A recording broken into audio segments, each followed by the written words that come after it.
Hello student. तो आज हम लोग बिल्कुल नया चैप्टर स्टार्ट करने जा रहे हैं वेक्टर और इसके टाइप। इसके कम से कम 5-6 लेक्चर बनेंगे, ठीक है। तो आज बिल्कुल बेसिक लेक्चर होगा जिसमें हम लोग सीखेंगे वेक्टर और उसके टाइप्स के विषय में, ठीक है। तो बच्चों वेक्टर बेसिकली दो प्रकार से आप रिप्रेजेंट करोगे, एक वेक्टर और इसके दूसरे टाइप जो हैं स्केलर होते हैं, ठीक है। तो बच्चों वेक्टर किसको बोलोगे? तो वेक्टर्स आर दोज क्वांटिटी जिसके पास डायरेक्शन और मैग्नीट्यूड दोनों है, ठीक है, उसको हम लोग वेक्टर्स के नाम से जानेंगे। और स्केलर किसको बोलोगे? जिसके पास सिर्फ और सिर्फ मैग्नीट्यूड हो। तो इसे हम समझेंगे कैसे। जैसे यदि मैं वेक्टर्स के विषय में बात करूं तो यहाँ पे एक पर्टिकुलर डायरेक्शंस को हम लोग लेके चलेंगे। जैसे देखो ए बी है, ठीक है ना। तो मैं यदि ए बी में अगर डायरेक्शन इस तरीके से रिप्रेजेंट किया है तो ये मैं समझूंगा कि यहाँ पर डायरेक्शन जो है ए टू बी बता रहा है। लेकिन यदि आप बी ए लिखोगे तो ये डायरेक्शन बी टू ए हो जाएगा। तो देखो दो डायरेक्शन मैंने दिखाया ना, एक इधर से दूसरा इधर से। बात समझ रहे हो ना। तो वेक्टर में डायरेक्शन बड़ा इंपॉर्टेंट हो जाता है, क्योंकि जब भी आपको मान लो डिस्प्लेसमेंट वगैरह निकालना होता है तो किस पर्टिकुलर डायरेक्शन में हमें जाना है, इन चीज़ों को ध्यान रखना पड़ता है। बात समझ रहे हो ना। लेकिन स्केलर में वैसी बातें नहीं होती है। स्केलर में हम लोग वैसे ही फिजिकल क्वांटिटी को लेते हैं जिसका सिर्फ हमें मैग्नीट्यूड से मतलब है, किसी डायरेक्शन से मतलब नहीं है, ठीक है। जैसे कि आप इसमें स्पीड ले सकते हो, ठीक है ना। स्पीड हो गया, वर्क हो गया, डिस्टेंस हो गया, ये सब जो फिजिकल क्वांटिटी है बच्चों, ये सब स्केलर कहलाते हैं। क्या कहलाते हैं? स्केलर। इसके बाद आप वर्क ले लिए, फिर मास ले लो, डेंसिटी ले लो, ठीक है। डेंसिटी, ये जितनी भी क्वांटिटी आप देख रहे हो ये सब के सब जो है स्केलर है। तो स्केलर की खासियत क्या है बच्चों? स्केलर की खासियत है कि हम इसको सिंपल अलजेब्रा के लॉ के अकॉर्डिंग क्या कर सकते हैं? ऐड कर सकते हैं, सब्ट्रैक्ट कर सकते हैं, मल्टीप्लाई कर सकते हैं, डिवाइड कर सकते हैं। इसका मतलब it follow the basic rule of algebra, ठीक है ना। The basic rules of algebra, ये अलजेब्रा के अकॉर्डिंग हम लोग इसका कैलकुलेशन कर सकते हैं। लेकिन वेक्टर्स के विषय में यदि बात करो तो यहाँ पे अलजेब्रा के लॉ को फॉलो आप नहीं कर सकते हो, ठीक है। जैसे कि मैं बोलूंगा वेक्टर ए क्रॉस बी बराबर बी क्रॉस ए, तो ये बच्चों गलत हो जाएगा। लेकिन यहाँ पे यदि आप बोलोगे वेक्टर ए डॉट बी बराबर बी डॉट ए, तो ये बच्चों सही होगा। अब देखो यहाँ पे आपके मन में एक नया सवाल उठ रहा होगा, ये डॉट और क्रॉस क्या है? बच्चों क्रॉस यदि मैं बोलूंगा तो याद रखना दो वेक्टर का जो है वेक्टर प्रोडक्ट है, और जब डॉट मैं बोलूंगा तो याद रखना दो वेक्टर का एक स्केलर प्रोडक्ट है, ठीक है ना। तो वेक्टर में देखो ये कम्यूटेटिव लॉ फॉलो नहीं हुआ, जबकि यहाँ पे स्केलर में हमने देखा कि कम्यूटेटिव लॉ फॉलो हुआ। बात समझ रहे हो ना। इसके तहत आप क्या क्या दे सकते हो एग्जाम्पल? तो इसके तहत बहुत सारे एग्जाम्पल, जैसे कि डिस्प्लेसमेंट। देखो डिस्प्लेसमेंट आप समझते होंगे कि दो पॉइंट के बीच का जो शॉर्टेस्ट डिस्टेंस होता है उसको हम लोग क्या बोलते हैं? डिस्प्लेसमेंट। जैसे कि मान लो आप ए से चले बी, बी से चले सी, सी से चले डी। तो आप यदि आपसे पूछा जाए डिस्टेंस कितना है, तो देखो डिस्टेंस हो जाएगा A B plus B C plus C D. लेकिन डिस्प्लेसमेंट पूछा जाएगा तो डिस्प्लेसमेंट सीधी ए डी होगा। देखो ए से डी का शॉर्टेस्ट डिस्टेंस बच्चों क्या हो जाएगा? डिस्प्लेसमेंट। और A B plus B C और सी डी का सम जो हो जाएगा वो क्या होगा? डिस्टेंस, ठीक है। तो डिस्टेंस एक स्केलर क्वांटिटी हो जाएगा, A B plus B C plus C D, A B plus B C plus C D. जबकि डिस्प्लेसमेंट जो हो जाएगा, डिस्प्लेसमेंट ये क्या होगा? एडी हो जाएगा। ये क्या हो जाएगा? एडी। समझ में आ रहा है ना। तो वेक्टर में आप देख रहे हो ना कि एक पर्टिकुलर डायरेक्शन में हम काम कर रहे हैं और शॉर्टेस्ट हम पॉइंट डिस्टेंस यहाँ पे ढूंढे ए और डी के बीच में। यदि मान लो ए बी सी डी के साथ फिर डी से फिर वापस ए पे आ जाएगा, तो उस परिस्थिति में डिस्प्लेसमेंट 0 हो जाएगा। तो डिस्प्लेसमेंट 0 भी हो सकता है, डिस्प्लेसमेंट निगेटिव भी हो सकता है, डिस्प्लेसमेंट पॉजिटिव भी रहेगा, जबकि डिस्टेंस हमेशा पॉजिटिव होता है। तो अगर मैं बात करूं यहाँ पर ये दो फिजिकल क्वांटिटी डिस्टेंस और डिस्प्लेसमेंट, तो आपको दिखाई देगा कि डिस्टेंस जो होता है हमेशा बड़ा या बराबर हो सकता है किससे? डिस्प्लेसमेंट से, ठीक है ना। हमेशा इस चीज को याद रखोगे कि distance always greater than equal to displacement. समझ में आ रहा है ना, कोई दिक्कत नहीं। वेक्टर किसको बोलोगे? स्केलर किसको बोलोगे?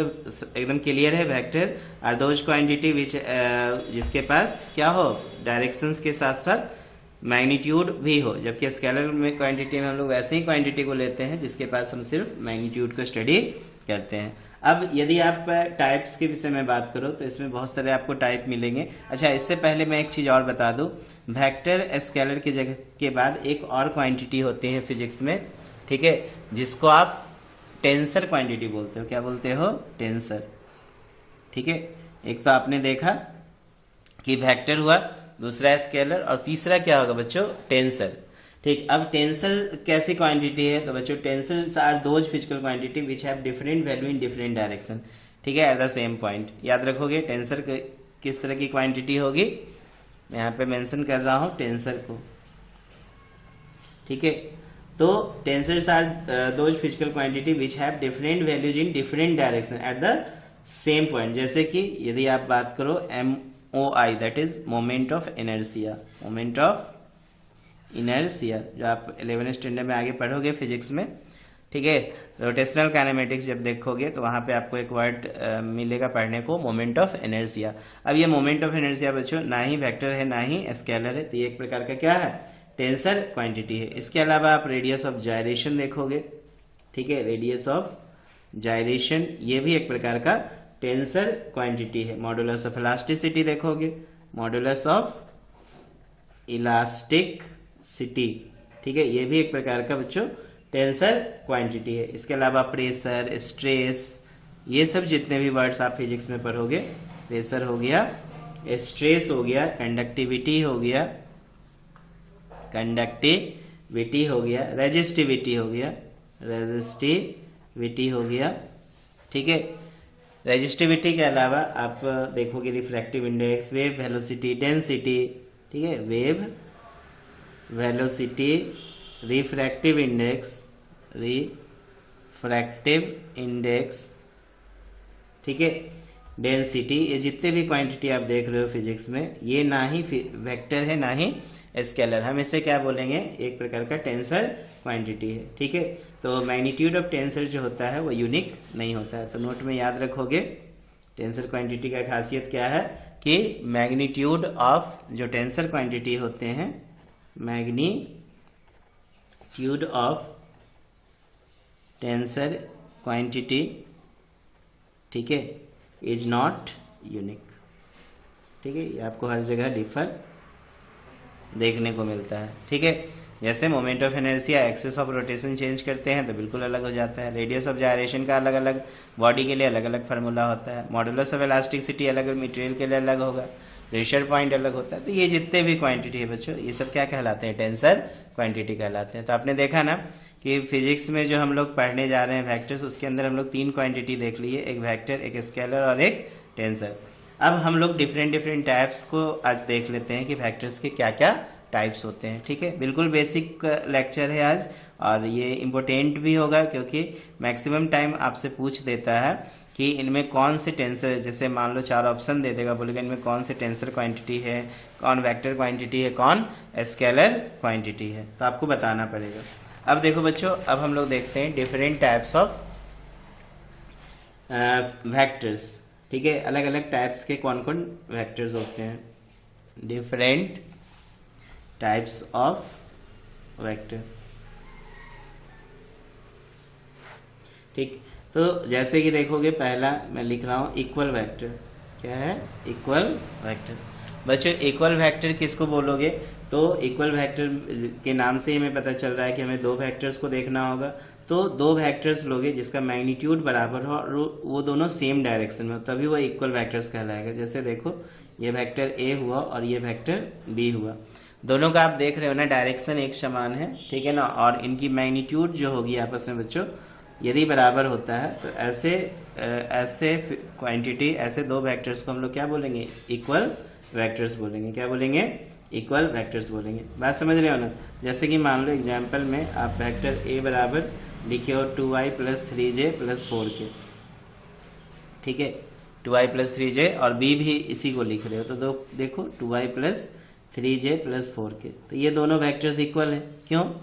क्यों इक्वल वेक्टर्स है? क्योंकि दोनों की डायरेक्शन भी सेम है, दोनों की मैग्नीट्यूड भी सेम होगी। देखो मैग्नीट्यूड कैसे निकालोगे?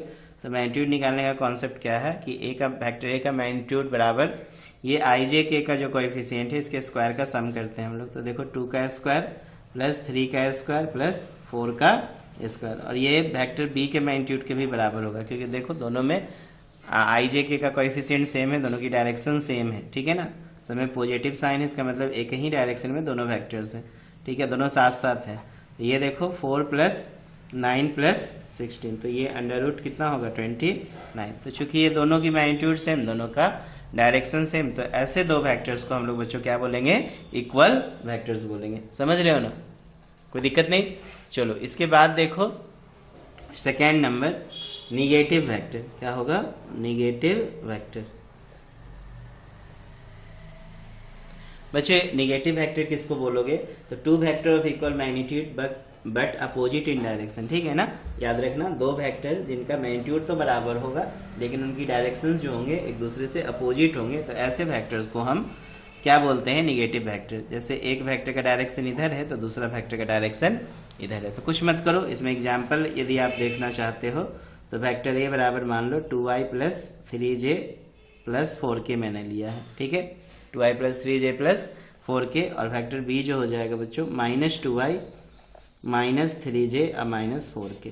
देखो दोनों वेक्टर का मैग्नीट्यूड बराबर होगा लेकिन डायरेक्शन में बिल्कुल अपोजिट है। जैसे ये इस तरफ है तो इसका डायरेक्शन इधर है, ठीक है। मैग्नीट्यूड निकाल के आप देखो, वेक्टर ए का मैग्नीट्यूड निकालोगे तो अंडर रूट 2 का स्क्वायर जोड़ 3 का स्क्वायर जोड़ 4 का स्क्वायर हो जाएगा, ठीक है। तो 2 2 जा 4 प्लस 9 प्लस 16, तो 16 9 25 4 कितना हो गया 29। एंड वेक्टर बी का जब आप मैग्नीट्यूड निकालोगे तो वेक्टर बी का मैग्नीट्यूड देखो माइनस 2 का स्क्वायर माइनस 3 का स्क्वायर और माइनस 4 का स्क्वायर करोगे ना, तो माइनस 2 का स्क्वायर देखो 4 प्लस 9 और ये माइनस 4 का स्क्वायर 16, सबको सम करोगे तो वापस 29 आ जाएगा। इसलिए वेक्टर ए का मैग्नीट्यूड और बी का मैग्नीट्यूड आपस में क्या हुआ, बराबर हुआ। बराबर हो गया, इसका मतलब क्या हो गया कि ये वेक्टर का मैग्नीट्यूड सेम हुआ लेकिन डायरेक्शन अपोजिट हुआ, तो ऐसे दो वेक्टर्स क्या कहलाएंगे, यहाँ पर निगेटिव वेक्टर्स कहलाएंगे। समझ में आ रहा है ना। चलिए इसके बाद हम लोग थर्ड टाइप देखते हैं वेक्टर्स का। तो बच्चों तीसरा टाइप होगा जीरो वेक्टर, आप बोल सकते हो जीरो वेक्टर या नल वेक्टर, ठीक है ना, इम्पोर्टेंट है, या तो जीरो वेक्टर बोलो या नल वेक्टर। तो अब इसको क्या कहोगे, तो बहुत ही आसान सा कॉन्सेप्ट कि वैसा वेक्टर जिसका मैग्नीट्यूड क्या हो जाए, जीरो हो जाए, ठीक है। डायरेक्शन को डिफाइन करना बड़ा मुश्किल होगा क्योंकि वेक्टर जीरो वेक्टर है, तो जीरो वेक्टर का मतलब 0i plus 0j plus 0k। इसका मतलब इसकी डायरेक्शन यदि ढूंढोगे तो आपको ओरिजिन पे ही मिलने वाला है, ठीक है। ये कहाँ पे रहेगा, ओरिजिन पे। ओरिजिन पे देखो सारा कोऑर्डिनेट, अगर मैं पूछूं यहाँ पे सारा कोऑर्डिनेट क्या होगा ओरिजिन का, तो 0 0 0 होगा, ठीक है।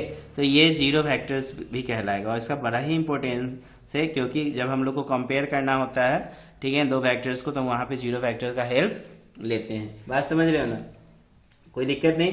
तो याद रखना वह दो वेक्टर जो एक दूसरे के अपोजिट भी हैं, इक्वल भी हैं, वो कौन सा वेक्टर्स होगा, तो जीरो ही वेक्टर्स होंगे, ठीक है।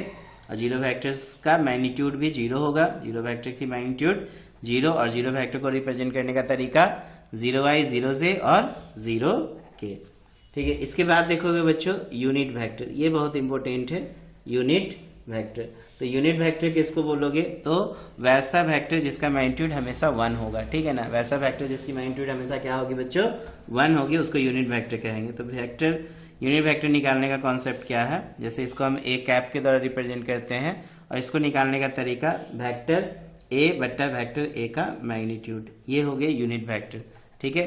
तो कैसे डिफाइन करोगे, a vector having unit magnitude is called unit vector. कैसे डिफाइन करोगे, a vector having unit magnitude is called unit vector. Example में देखो, जैसे मान लो 2y plus j plus k है, ठीक है ना, ये वेक्टर a बराबर दिया हुआ है, ओके। तो यदि मान लो हमें इस वेक्टर a का यूनिट वेक्टर निकालना है तो हम कैसे निकालेंगे, vector a by vector a का मैग्नीट्यूड। तो ये देखो 2i plus j plus k हो जाएगा, डिवाइडेड बाय अंडर रूट 2 का स्क्वायर प्लस 1 का स्क्वायर प्लस 1 का स्क्वायर होगा ना। समझ में आ रहा है। तो ये देखो क्या लिखोगे, 2i plus j plus k, और यहाँ पर देखो 4 प्लस 1 प्लस 1, देखो ये 2/√6 हो जाएगा, 4 1 5 1 6 i प्लस 1/√6 j और 1/√6 के। इस तरह से हम लोग सभी वेक्टर i j k के साथ इसको क्या कर सकते हैं, सेपरेट कर सकते हैं। तो ये क्या कहलाएगा, यूनिट वेक्टर। समझ में आ रहा है ना। तो सबसे बड़ा इसमें ना एक नोट्स आप याद रखोगे, बड़ा इंपॉर्टेंट पॉइंट्स मैं बताने जा रहा हूँ। ये unit vector is unitless and dimensionless, ठीक है। Unit vector is a unitless and dimensionless vector, और ये सिर्फ और सिर्फ डायरेक्शन को रिप्रेजेंट करता है। एकदम दिमाग में सेट कर लो। क्या मैंने बोला, मैंने बोला कि यूनिट वेक्टर इज यूनिटलेस, ठीक है ना। इनकी यूनिट भी नहीं है एंड इनकी डायमेंशन भी नहीं है, तो डायमेंशन लेस हो जाएगा, डायमेंशन लेस वेक्टर, ठीक है। और ये क्या रिप्रेजेंट्स करता है, तो direction only vector represents direction only, direction only. समझ में आ रहा है ना। तो इसको हम लोगों ने नाम क्या दिया, यूनिट वेक्टर। चलो इसके बाद नेक्स्ट जो टाइप है वो है ऑर्थोगोनल वेक्टर। क्या है, ऑर्थोगोनल वेक्टर, ठीक है। ये सब वेक्टर के बेसिक टाइप है, याद रखोगे। तो ऑर्थोगोनल वेक्टर किसको बोलोगे, तो इसको सबसे पहले मैं आपको डेफिनेशन बता दे रहा हूं कि the unit vector along the direction of orthogonal axis, that is X axis, Y axis and Z axis, ये सब को हम लोग बोलते हैं ऑर्थोगोनल वेक्टर। ऑर्थोगोनल वेक्टर को बच्चों हम लोग आई जे के द्वारा क्या करते हैं, रिप्रेजेंट करते हैं। समझ में आया ना। तो ये बहुत ही आसान सा कॉन्सेप्ट मैंने बताया ऑर्थोगोनल वेक्टर का, कि यहाँ पे आप 3D बना लो, एक्स वाई जेड एक्सिस, ये x हो गया, ये y हो गया, ये मान लो हमने z लिया। तो ऑर्थोगोनल वेक्टर का मतलब x को i वेक्टर रिप्रेजेंट करेगा, y को j वेक्टर रिप्रेजेंट करेगा और z को k वेक्टर रिप्रेजेंट करेगा, ठीक है ना। ये रीजन हो गया, ठीक है। तो ऐसे वेक्टर्स को ही हम लोग क्या बोलते हैं, ऑर्थोगोनल वेक्टर। तो कैसे डिफाइन करोगे ऑर्थोगोनल वेक्टर को, the unit vector along the direction of orthogonal axis, that is x axis, y axis and z axis, ठीक है ना। क्या लिखोगे, the unit vector, the unit vectors along the direction of orthogonal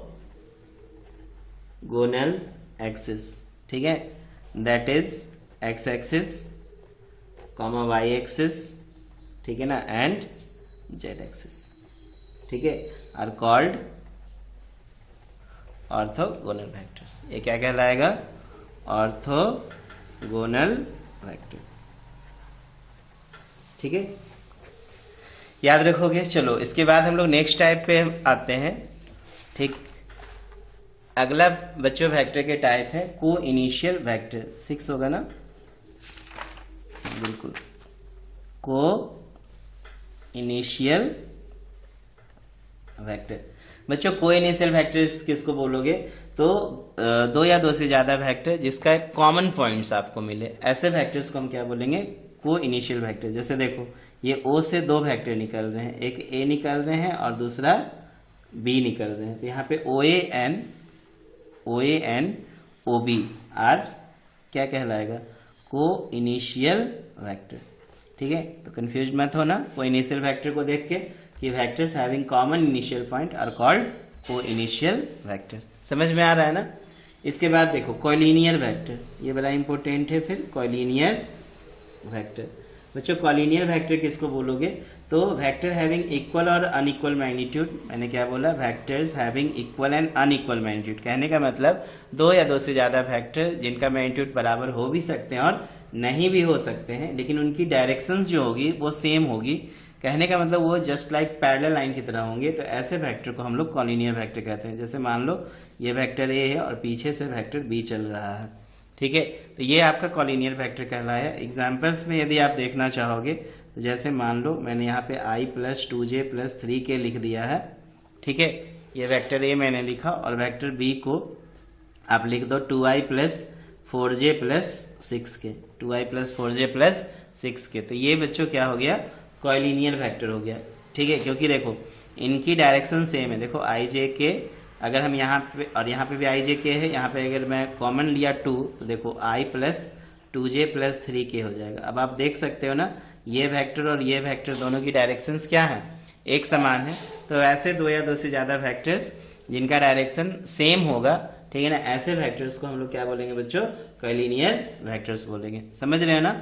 लेकिन magnitude क्या होना चाहिए, डिफर भी हो सकता है और नहीं भी हो सकता है, ठीक है, क्योंकि इक्वल वेक्टर्स जो होते हैं वो भी आपको देखने को कॉलिनियर से मिलेंगे। और यहाँ क्योंकि वहां पे हम लोगों ने देखा था मैग्नीट्यूड भी बराबर होते थे, डायरेक्शंस भी बराबर होते थे, लेकिन कॉलिनियर में मैग्नीट्यूड बराबर हो भी सकते हैं और नहीं भी हो सकते हैं। जैसे आप एग्जाम्पल में मैंने आपको बता दिया, अगर आप यहाँ पे वेक्टर एक ही मैग्नीट्यूड अगर निकालोगे, ठीक है, तो देखो कितना मिलेगा आपको, 1 का स्क्वायर, 2 का स्क्वायर और 3 का स्क्वायर। तो देखो 1 + 4 + 9, 9 4 13 1 14। फिर देखो वेक्टर बी का अगर आप मैग्नीट्यूड निकालोगे तो देखो बच्चों वेक्टर बी का मैग्नीट्यूड कितना हो गया, 2 का स्क्वायर + 4 का स्क्वायर + 6 का स्क्वायर। तो देखो 4 + 16 + 36, तो 36 और 4 मिलके 40, 10 50 6 56। इस तरीके से आप मैग्नीट्यूड आपने देखा बिल्कुल अलग अलग निकल रहा है, ठीक है। 56 का कैसे लिखते हो, तो 4 × 14 लिख सकते हो, ठीक है। तो 4 का स्क्वायर रूट 2 और ये अंडर रूट कितना बच गया, 14। कोई दिक्कत नहीं, कॉलिनियर वेक्टर भी समझ में आया। चलिए इसके बाद देखो बच्चों, कॉलिनियर वेक्टर्स के बाद कोप्लेनर वेक्टर्स होते हैं। क्या होते हैं, कोप्लेनर वेक्टर।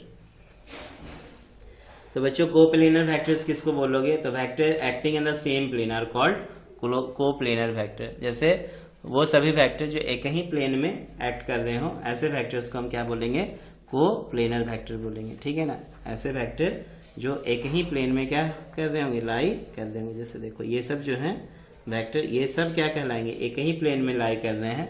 जैसे ए बी सी डी, ये ओ ए ले लो तो ओ A O B O C O D, ये सब क्या कहलाएंगे, कोप्लेनर वेक्टर्स कहलाएंगे। समझ में आ रहा है ना। तो कोप्लेनर वेक्टर को कैसे डिफाइन करोगे, vector acting in the same plane are called coplanar vector.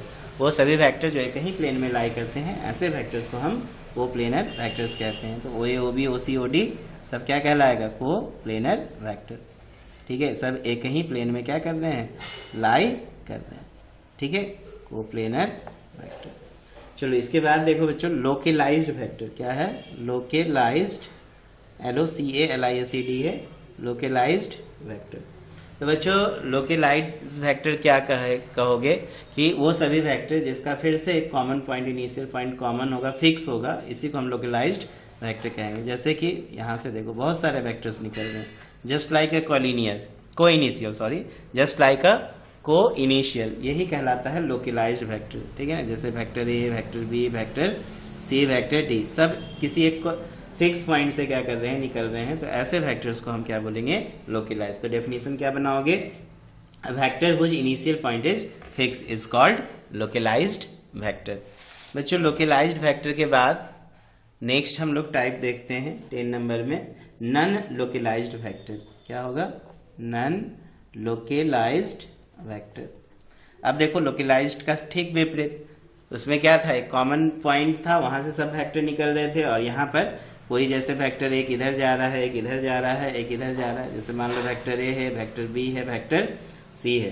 तो क्या boलोगे, a vector whose initial point is not fixed. क्या बोलोगे, a vector whose initial point is not fixed, in whose initial point is not fixed, ठीक है ना।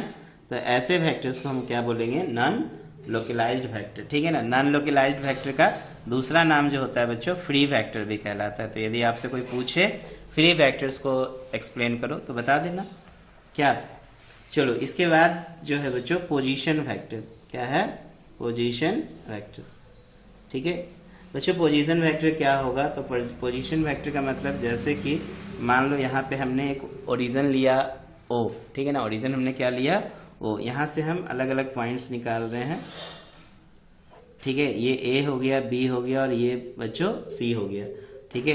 तो यहाँ पे आप ध्यान देंगे कि O A, O B and O C are known as किस तरह से इसको हम नोन करेंगे, पोजीशन वेक्टर के रूप में, ठीक। तो इसको डिफाइन कैसे करोगे, तो vector representing the straight line distance in direction of any point. देखो स्ट्रेट लाइन डिस्टेंस है और डायरेक्शन ऑफ पॉइंट भी बता रहा है, ये ए का डायरेक्शन, बी का डायरेक्शन और ये सी का डायरेक्शन, ठीक है, with respect to origin is known as position vector.